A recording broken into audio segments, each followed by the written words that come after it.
রংপুর রাইডার্সের মাথায় হাত, টানা 3 ম্যাচ হেরে পয়েন্ট টেবিলের 4 নম্বরে চলে গেছে রংপুর রাইডার্স। এবারের বিপিএলের ফেভারিট এবং শক্তিশালী দল রংপুর রাইডার্সের কি হাল হলো? পরপর 3টি ম্যাচ হেরে পয়েন্ট টেবিলের 4 নম্বরে চলে গেল এই দলটি। রংপুর রাইডার্স প্রতি বছরই একটা ফেভারিট দল এবং একটা শক্তিশালী একাদশ এবং স্কোয়াড গঠন করে তারা।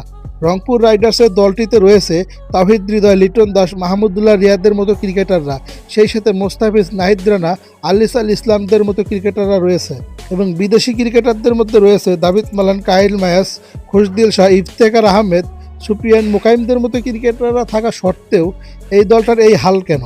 প্রতিটা বছরই বিপিএলের শুরু থেকে দুর্দান্ত খেলে, কিন্তু মিড পয়েন্টে এসেই রংপুর রাইডার্স যেন রাস্তা ভুলে যায়।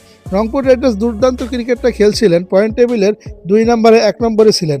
সেই রংপুর রাইডার্স টানা 3টি ম্যাচ হেরে পয়েন্ট টেবিলের 4 নম্বরে কীভাবে চলে যায়? এরকম একটা দল, যেই দলটিতে বড় বড় ক্রিকেটাররা রয়েছেন, সেই দলটার এরকম হাল হয় কেন? প্রতি বছরে শুরুর দিকে তারা ভালো খেলে এবং শেষের দিকে আসে তারা বাজে পারফরমেন্সে টুর্নামেন্ট থেকে বাদ হয়। এই বছরও তার ব্যতিক্রম হয়নি।